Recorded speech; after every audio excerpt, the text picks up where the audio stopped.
continue with Chapter 8. The water cycle consists of three phenomena: evaporation, precipitation, and collection. The three phenomena known collectively as three phenomena of what is referred to as the water cycle. The second of these phenomena, precipitation, is the process by which vapor turns into water and falls as rain, something you might notice during a rainfall or by going outdoors on a rainy morning, afternoon, evening, or night. This falling water you notice is known as rain, which is the result of the phenomena of precipitation. One of the three phenomena that comprise the water cycle. Of these three phenomena, precipitation is regarded as the second one, particularly if the list of the three phenomena places precipitation in the middle or second spot on the list. Precipitation is quite simply a term for the transformation of vapor into water, which then falls as rain, something you might encounter if you were to step outside during a rainstorm. Rain consists of water, which was formerly vapor, but underwent the process known as precipitation, one of the three phenomena in the water cycle. And by now, this tedious description must have put you back to sleep, so you may avoid the gruesome details of my account of Violet Klaus and Sonny Baudelaire as they made their way through the Gorgonian Grotto back to the Queequeg. The Baudelaire orphans knew that something was wrong the moment they arrived at the submarine, knocking on the metal hatch and heard no answer from the captain inside.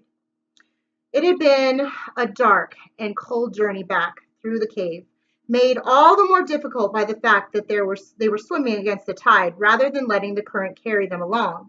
Klaus was leading the way, swept one arm in front of him from side to side, fearful that he would miss the Queequeg altogether, or brush his hand against something sinister lurking in the cavern. Fiona trembled throughout the entire journey, and Violet could feel her nervous fingers twitching as she held her hand. And Sonny tried not to panic inside her diving helmet, as her siblings' swim made her bounce up and down in the blackness. The youngest Baudelaire could not see a single light through the small round window in her helmet, but as with all of the Baudelaires, she concentrated on arriving safely, and the thought of returning to the Queequeg felt like a small light glowing in the gloom of the grotto. Soon the Baudelaires thought they would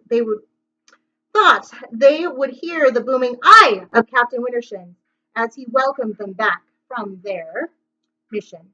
Perhaps Phil would have cooked them a nice hot meal, even without the culinary assistance of Sonny, and perhaps the telegram device would have received another volunteer factual dispatch, one that might help them find the sugar bowl, so their entire journey would not have been a fool's errand. But when Klaus led them to the hatch, they found no sign that anyone aboard the Queequeg was welcoming them. After knocking for several minutes, the worried children had to open the hatch by themselves, a difficult task in the dark, and enter the passageway quickly, closing the hatch behind them. They grew more worried as they discovered that nobody had activated the hatch, so quite a bit of water flowed into the passageway and poured down to the room in which the Baudelaires had first met Captain Wintershins. They could hear the water splashing on the submarine floor as they began their climb down, and strained to hear the captain shouting, "Aye! What a mess! Aye! The valve is broken!" Or even something optimistic from Phil, like, "Look on the bright side. It's like having a wading pool." "Captain Wintershins," Violet called, her voice muffled through her helmet. "Stepfather," Fiona called, her voice muffled through hers. "Phil," Klaus called. "Crew," Sonny called. Nobody answered these calls, and nobody commented on the water from the passageway. And then the volunteers reached the end of the passageway and lowered themselves into the small, dim room. They found nobody there to meet them. "Stepfather," Fiona called again, but they heard only the movement of the water as it settled into a large puddle on the floor. Without bothering to take off their helmets, the four children splashed through the water and hurried down the hallway past the plaque with the captain's personal philosophy engraved on it until they reached the main hall. The room was just as enormous as ever, of course, with all the bewildering pipes, panels, and warning signs, although it seemed as if the place had been tidied up a bit, and there was now a tiny bit of decoration near the wooden table where the Baudelaires had eaten Sonny's chowder and planned their journey through the Gorgonian Grotto. Tied to 3 chairs were small blue balloons that hovered in the air, and each balloon had a letter printed on its surface in thick black ink The first balloon read V, the second read F, and the other, someone as dim as an underwater cave would be surprised to hear, that the third read D. BFD, Violet said. Do you think it's a code? I'm not interested in codes at this moment, Fiona said, her voice tense and echoey inside her helmet. I want to find my crewmates. Look around, everyone. The Baudelaires looked around the room, as if but it seemed as empty and lonely as the grotto. Without the enormous presence of Captain Wintershins, enormous presence is a phrase which here means large physical size combined with a vibrant personality and loud voice. The main hall seemed utterly deserted. Maybe they're in the kitchen, Klaus said, although it sounded like he didn't believe it himself. Or napping in the barracks. They wouldn't have napped, Violet said. They said they'd be watching us the entire time. Fiona took a step forward towards the door to the kitchen, but then stopped and looked at the wooden table. Their helmets are gone, she said. Both Bill and my stepfather were keeping their diving helmets on the table in case of an emergency. An emergency. She ran her hand along the table as if she could make the helmets reappear. They're gone, she said. They've left the Queequeg. I can't believe that, Klaus said, shaking his head. They knew we were traveling through the grotto. They wouldn't abandon their fellow volunteers. Maybe they thought we weren't coming back, Fiona said. No, Violet said, pointing to a panel on the wall. They could see us. We were tiny green dots on the sonar detector. The children looked at the sonar panel, hoping to see dots that might represent their missing crewmates. They must have had a very good reason to leave, Fiona said. What reason could that be? Klaus said. No matter what occurred, they would have to wait for us. No, Fiona said sadly. She removed her diving helmet, and the middle Baudelaire saw she had tears in her eyes. No matter what occurred, she said, my stepfather wouldn't have hesitated. He or she who hesitates is lost, Klaus finished for her, and put his hand on her shoulder. Maybe they didn't go of their own volition, Violet said, using a phrase which here means by choice. Maybe somebody took them. Took the crew away, Klaus said, and left behind 3 balloons? It's a mystery, Violet said, but I'm sure it's one we can solve. Just let's take off our helmets and we can get to work. Klaus nodded and removed his diving helmet, putting it down on the floor next to Fiona's. Violet removed hers and then went to open the tiny door of Sunny's helmet so the youngest Baudelaire could uncurl herself from the small enclosed space and join her siblings, but Fiona grabbed Violet's hand before it reached the helmet and stopped her, pointing through the small, round window in Sunny's helmet. There are many things in this world that are difficult to see.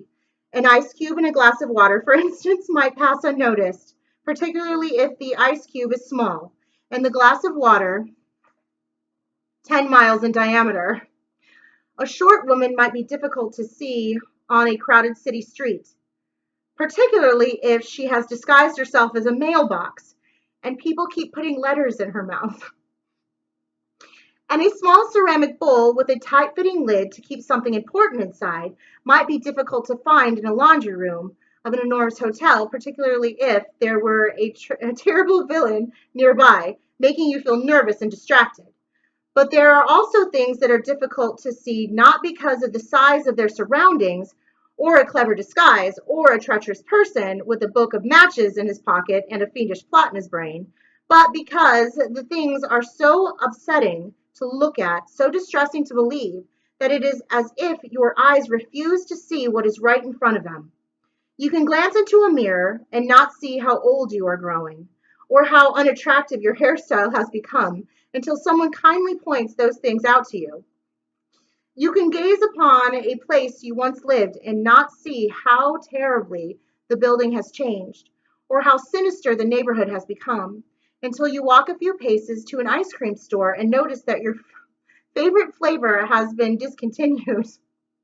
And you can stare into the small, round window of a diving helmet, as Violet and Klaus did at that moment, and not see the stalks and caps of a terrible gray fungus growing poisonously on the glass until someone utters its scientific name in a horrified whisper. It's the medusoid mycelium, Fiona said, and the two elder Baudelaires blinked and saw that it was so. Oh no, Violet murmured. Oh no! Get her out, Klaus cried. Get Sunny out at once, or she'll be poisoned. No, Fiona said, and snatched the helmet away from the siblings. She put it down on the table as if it were a tureen, a word which here means a wide, deep dish used for serving stew or soup, instead of a small, terrified girl curled up in a piece of seaside equipment. The diving helmet can serve as quarantine. If we open it, the fungus will spread. The entire submarine would become a field of mushrooms. We can't leave our sister in there, Violet cried. The spores will poison her. She's probably been poisoned already, Fiona said quietly. In a small, enclosed space like that helmet, there's no way she could escape. That can't be true, Klaus said, taking off his glasses as if refusing to see the horror of their situation. But at that moment, their predicament became perfectly clear. As the children heard a small, eerie sound come from the helmet, it reminded Violet and Klaus of the fish of the stricken stream, struggling to breathe in the ashy black waters. Sunny was coughing. Sunny, Klaus shouted into the helmet. Malody, Sunny said, which meant, I'm beginning to feel unwell. Don't talk, Sunny, Fiona called through the tiny window of the helmet and turned to the elder Baudelaire. The mycelium has destructive respiratory capabilities, the mycologist explained, walking over to the sideboard. That's what it said in the letter. Your sister should save her breath. The spores will make it more and more difficult for Sunny to talk, and she'll probably start coughing as the fungus grows inside her. In an hour's time, she won't be able to breathe. It would be fascinating if it weren't so horrible. Fascinating? Violet covered her mouth with her hand and shut her eyes, trying not to imagine what her terrified sister was feeling. What can we do? She asked. We can make an antidote, Fiona said. There must be some useful information in my mycological library. I'm here, Klaus said. I'm sure I'll find. I'll help. Sorry, not I'm here. I'll help, Klaus said. I'm sure I'll find the books difficult to read, but no, Fiona said. I need to be alone to do my research. You and Violet should climb that rope ladder and fire up the engines so we can get out of this cave. Suspicious. But we should all do the research, Violet cried. We only have an hour or maybe even less. If the mushrooms grew while we swam back to the Queequeg, then we certainly don't have time to argue, Fiona finished, opening the cabinet and removing a large pile of books. I order you to leave me alone so I can do this research and save your sister. The elder Baudelaires looked at one another and then at the diving helmet on the table. You order us? Klaus asked. Aye, Fiona cried, and the children realized it was the first time the mycologist had uttered the word. I'm in charge here. With my stepfather gone, I am the captain of the Queequeg. Aye. It doesn't matter who's the captain, Violet said. The important thing is to save my sister. Climb up the rope ladder, Fiona cried. Aye. Fire up those engines. Aye. We're going to save Sunny. Aye. And find my stepfather. Aye. And retrieve the sugar bowl. Aye. And it's no time to hesitate. She who hesitates is lost. That's my personal philosophy. That's the captain's personal philosophy, Klaus said, not yours. I am the captain, Fiona said fiercely. The middle Baudelaire could see that behind her triangular glasses, the mycologist was crying. Go and do what I say. Klaus opened his mouth to say something more, but found that he too was crying, and without another word turned from his friend and walked over to the rope ladder, with Violet following him. She's wrong, the eldest Baudelaire whispered furiously. You know she's wrong. Sorry, my phone. Whispered furiously. You know she's wrong, Klaus. What are we going to do? We're going to fire up the engines, Klaus said, and steer the Queequeg out of this cave. But that won't save Sunny, Violet said. Don't you remember the description of the medusoid mycelium? A single spore has such grim power, Klaus recited, that you may die within the hour. Of course I remember. Hour, Sunny said fearfully from inside her helmet. Shush. Shush. Shush. I thought it was Sunny for a second. Shush, Violet said. Save your breath. Sunny, we'll find a way to cure you. Right away. Not right away, Klaus corrected sadly. Fiona is the captain now, and she ordered us. I don't care about Fiona's orders, Violet said. She's too volatile to get us out of this situation. Just like her stepfather and just like her brother. The eldest Baudelaire reached into the pocket of her uniform and drew out the newspaper clipping she had taken from the grotto. Her hand brushed against the tin of wasabi, and she shivered, hoping that her sister would recuperate and live to use the Japanese condiment in one of her recipes. Listen to this, Klaus. I don't want to listen, Klaus said in an angry whisper. Maybe Fiona is right. Maybe we shouldn't hesitate, particularly at a time like this. If we don't get an antidote for our sister, she might perish.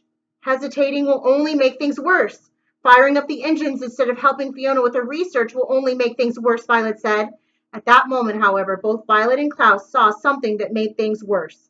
And they realized that they both had been wrong. The two Baudelaires shouldn't have been firing up the engines of the Queequeg, and they shouldn't have been helping Fiona with her research, and they shouldn't have been arguing with one another.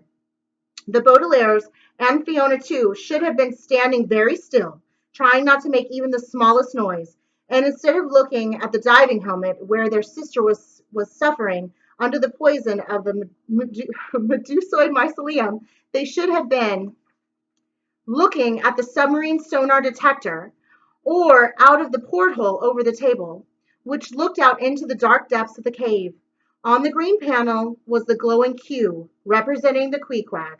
But this was another thing in the world that was difficult to see, because another glowing green symbol was occupying the very same space, and outside the porthole was a mass of small metal tubes circling in the gloomy water and making thousands and thousands of bubbles. And in the middle of all those tubes was a large open space, like a gigantic hungry mouth. The mouth of the octopus, about to devour the Queequeg and all its remaining crew. The image on the sonar detector, of course, was an eye, and the view from the porthole was a submarine. But either way, the children knew it was Count Olaf, and that made things much, much worse indeed. All right, that is the end of chapter 8. We'll continue with chapter 9.